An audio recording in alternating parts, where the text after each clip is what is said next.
Hi hello नमस्ते, कसे आहात सगळे मित्र? मराठी रेसिपीमध्ये सगळ्यांचे खूप खूप स्वागत. तर आज आपण गाजरपासून एक नवीन रेसिपी तयार करणार आहोत. रेसिपी अगदी साधी आणि सोपी आहे आणि त्याचबरोबर झटकन आणि पटकन होणारी सुद्धा आहे. आणि आता लहान बाळांच्या शाळा सुरू झालेल्या आहेत, तर त्यांच्या टिफिनसाठी सुद्धा आपण ही रेसिपी तयार करू शकतो. तर पहा, इथे मी 2 मीडियम आकाराचे गाजर घेतलेले आहेत. गाजर स्वच्छ पाण्याने 2 ते 3 वेळा धुवून घेतली, म्हणजे गाजरवरची माती सर्व निघून गेली. त्यानंतर आपण गाजर सोलरच्या सहाय्याने व्हिडिओमध्ये दाखवते त्या पद्धतीने असं सोलून घ्यायचं. तर पहा, आपल्याला इथे गाजर अगोदरच धुवून घ्यायचं आहे. सोलून झाल्यानंतर बिलकुल धुवायचं नाही, नाहीतर मग त्यातले सगळे विटामिन्स मिनरल्स निघून जातील. गाजर व्यवस्थित सोलून झाले. आता गाजरची मागची आणि पुढची बाजू थोडीशी कट करून घेऊ. आता आपण दुसरा सुद्धा गाजर सोलरच्या सहाय्याने सोलून घ्यायचं. दुसरा सुद्धा गाजर व्यवस्थित सोलून झाले. आता गाजरची मागची आणि पुढची बाजू थोडीशी कट करून घेऊ. तर पाहू शकता तुम्ही, इथे मस्त असे गाजर आपले सोलून झालेत. आता आपण पुढच्या स्टेपकडे वळूया. आता आपण गाजर मिक्सरच्या भांड्यामध्ये किसून घेणार आहोत. तर पहा, इथे मी छोट्या किसणीचा वापर केलेला आहे. तुम्हाला जर पाहिजे असेल तर तुम्ही ते मोठ्या किसणीच्या सहाय्याने सुद्धा हे गाजर किसून घेऊ शकता. आपण हे गाजर व्यवस्थित असं किसून झाल्यानंतर त्याचं मिक्सरमध्ये बारीक ग्राइंड करून घेणार आहोत. इथे जर तुम्हाला पाहिजे असेल तर तुम्ही गाजर किसून न घेता डायरेक्ट गाजरचे छोटे छोटे तुकडे करून त्याची प्युरी करून घेऊ शकता. रेसिपी इथपर्यंत पाहिलीच आहे तर रेसिपीला लाईक करा, चॅनलला सबस्क्राईब करा. सबस्क्राईब केल्यानंतर बेल आयकॉनवर क्लिक करायला मात्र विसरू नका. ऑलवर क्लिक करा, म्हणजे मी तयार केलेली प्रत्येक रेसिपीचे नोटिफिकेशन सगळ्यात अगोदर तुम्हाला येईल. तर पाहू शकता तुम्ही, ते मस्त असे एक गाजर आपला किसून झालंय. आता आपण दुसरा सुद्धा गाजर याच पद्धतीने किसून घेऊ. तर पहा, आपण जी रेसिपी करणार आहोत त्यासाठी तुम्ही गाजर मिक्सरमध्ये बारीक न करता असाच किसून सुद्धा वापरू शकता. आता गाजर किसून झालेला आहे. आता आपण मिक्सरच्या भांड्यामध्ये 6 ते 7 लसूणच्या पाकळ्या घालणार आहोत. मिक्सरच्या भांड्यामध्ये लसूणच्या पाकळ्या तशाच घातल्या तर त्या व्यवस्थित अशा ग्राइंड होत नाही, म्हणून आपण इथे ठोकल्याच्या सहाय्याने लसूणच्या पाकळ्या थोड्याशा ठेचून घेणार आहोत. तर पाहू शकता तुम्ही, ते लसूण वरच्यावर असं आपण व्यवस्थित ठेचून घेतलंय. आता आपण तो लसूण मिक्सरच्या भांड्यामध्ये घालून घेऊ. त्यानंतर आपण त्याच्यामध्ये 2 हिरव्या मिरच्या घालून घेऊ. तुम्हाला जर पाहिजे असेल तर तुम्ही इथे एका मिरचीचा सुद्धा वापर करू शकता, नाहीतर मग चिली फ्लेक्सचा सुद्धा वापर करू शकता. त्यानंतर आपण इथे 10 ते 12 कढीपत्त्याची पानं घालून घेणार आहोत. कढीपत्ता असा मिक्सरमध्ये घातल्यामुळे आपण जी रेसिपी तयार करणार आहोत त्याला खूप छान टेस्ट येणार आहे. त्यानंतर आपण इथे स्वच्छ धुतलेली कोथिंबीर मिक्सरच्या भांड्यामध्ये घालून घेऊ. आपल्याला इथे भरपूर प्रमाणात कोथिंबीरचा वापर करायचा आहे. त्यानंतर आपण इथे 1 चमच जिरा घालून घेऊ आणि चिमूटभर मीठ घालून घेऊ. मीठ घातल्यामुळे कसं आपण जो वाटण वाटणार आहोत त्याला खूप छान चव येते. आता आपण हे सर्व साहित्य बारीक वाटून घेऊ. तर पाहू शकता तुम्ही, ते मस्त असं आपलं हे गाजरची, कढीपत्त्याची, कोथिंबीरची छान अशी प्युरी तयार झालेली आहे. आता आपण एका पसरट खोलगट भांड्यामध्ये 1 वाटी गव्हाचं पीठ घेणार आहोत. तर पहा, इथे आपण फक्त 1 वाटी गव्हाचं पीठ वापरलेलं आहे. ही रेसिपी आपण 2 जणांसाठी करणार आहोत, म्हणून इथे फक्त आपण 1 वाटी गव्हाचं पीठ आणि 2 चमचे तांदळाचं पीठ घातलेलं आहे. त्यानंतर चवीनुसार मीठ घातलं आणि पाव चमच हळद घातली. त्यानंतर आपण जी गाजरची प्युरी करून घेतली होती ती या भांड्यामध्ये घालून घेऊ. तर पहा, मीठ घालत असताना जरा मीठ बेतातच घालायचं, कारण आपण या प्युरीमध्ये सुद्धा मीठ घातलं होतं आणि त्याचबरोबर आता पिठामध्ये सुद्धा पीठ घातलेलं आहे. आता आपण फक्त 2 चमच पाणी ओतून हे पीठ व्यवस्थित असं मळून घ्यायचं आहे.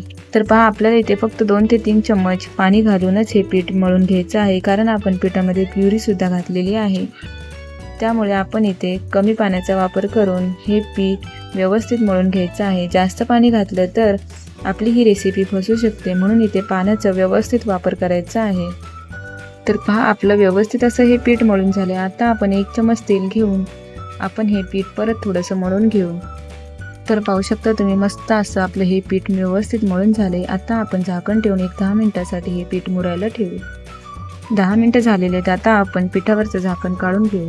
तर पाहू शकता तुम्ही, ते मस्त असं हे पीठ सॉफ्ट झाले. आता आपण पुढच्या स्टेपकडे वळूया. आता आपण या पिठाचे छोटे छोटे गोळे तयार करून घेऊ. तर पहा, 1 वाटी पिठामध्ये असे मस्त आपले 3 गोळे तयार झाले. आता आपण या एका गोळ्याला कोरडं पीठ लावून लाटण्याच्या सहाय्याने आपण जशी रोज चपाती लाटतो त्या पद्धतीने ही चपाती लाटून घ्यायची आहे.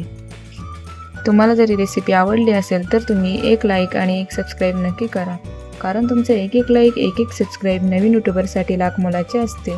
तुम्हाला इथे वाटत असेल मी इथे जास्त कोरडं पीठ लावलेलं आहे, कारण इथे लाकडाचं पोलपाट नाही म्हणून इथे जास्त कोरडं पीठ लावायला लागलं. तुमच्याकडे जर लाकडाचं पोलपाट असेल तर कमी पीठ लावूनच तुम्ही ही चपाती तयार करू शकता. तर पाहू शकता तुम्ही, मस्त अशी आपली ही मीडियम आकाराची चपाती तयार झाली. आता आपण ही चपाती भाजून घेऊ. आता आपण इथे गॅसवर तवा ठेवला. तवा व्यवस्थित तापल्यानंतर आपण जी चपाती लाटून घेतली होती ती हलक्या हाताने तव्यावर पसरून घेऊ. गॅसची फ्लेम फास्ट ठेवूनच आपण ही चपाती भाजून घेणार आहोत. तुम्ही या रेसिपीला धपाटी किंवा पराठेसुद्धा नाव देऊ शकता. आता आपण थोडंसं 1 चमच तेल साईडला सोडून जसं आपण चपातीसाठी तेल लावतो त्याच पद्धतीने आपण हे तेल लावून चपाती भाजून घ्यायची. तुम्हाला जर पाहिजे असेल तर तुम्ही इथे ही चपाती तुपामध्ये सुद्धा भाजून घेऊ शकता. आपण इथे जास्त तेलाचा अजिबात वापर करणार नाही. काहीतरी हेल्दी खायचे म्हणून आपण इथे बिलकुल जास्त तेलाचा वापर करणार नाही. जशी आपण रोजची चपाती करतो तशीच आपल्याला ही चपाती करून घ्यायची आहे. तर पाहू शकता तुम्ही, मस्त अशी आपली ही चपाती भाजून झाली आहे की नाही. झटकन आणि पटकन होणारी रेसिपी आणि त्याचबरोबर हेल्दीसुद्धा आहे. आता चपाती व्यवस्थित भाजून झाली. आता आपण ती एका प्लेटमध्ये काढून घेऊ. तर पाहू शकता तुम्ही किती मस्त असं छान चपातीला रंग आले. आता आपण याच पद्धतीने दुसरीसुद्धा चपाती भाजून घेऊ. रेसिपी थोडी डिटेलमध्ये सांगितली म्हणून तुम्हाला रेसिपी मोठी वाटली, पण गाजरची तुम्ही पेस्ट करून घ्या, नाहीतर गाजर किसून घ्या आणि मग गव्हाच्या पिठामध्ये किंवा तांदळाच्या पिठामध्ये तुम्ही ती प्युरी घालून आणि आवडीनुसार आपण त्याच्यामध्ये मिरची पावडर, मसाले घालून त्याची चपाती किंवा धपाटे किंवा पराठेसुद्धा करू शकतो. तर मग आता शाळासुद्धा सुरू होत आहेत, तर लहान बाळांच्या टिफिनसाठी सुद्धा तुम्ही हे कमी तेलकट पदार्थ तयार करू शकता आणि त्याचबरोबर झटकन आणि पटकन होणारा सुद्धा आहे. आता आपण ही रेसिपी मितला टेस्ट करायला देऊ. असं काहीतरी वेगळ्या पद्धतीने वेगळी रेसिपी बनवल्यामुळे लहान मुलंसुद्धा खूप खुश होऊन खातात आणि त्या रेसिपीला सुद्धा खूप छान टेस्ट आलेली असते. अशा प्रकारे आपण ही रेसिपी बनवल्यामुळे लहान मुलं तर गाजर खात नाही, तर मग गाजरची प्युरी करून आपण त्याचे पराठे, धपाटे किंवा अशी चपाती करून लहान बाळांसाठी आपण हेल्दी आणि टेस्टी रेसिपी बनवू शकतो. तर पहा, इथे 1 वाटी पीठ घेतलं तर त्याच्यामध्ये मस्त असे 3 पराठे तयार होतात. आणि त्याचबरोबर आपण इथे जसं चपातीसाठी पीठ मळतो त्याच पद्धतीने हे पीठ मळून पटकन आणि झटकन ही चपाती किंवा पराठे तयार करून घ्यायचे आहेत. आणि जर चुकून पिठामध्ये पाणी जास्त झालं तर तुम्ही त्याची चपाती न करता तुम्ही त्याचे धपाटेसुद्धा करू शकता.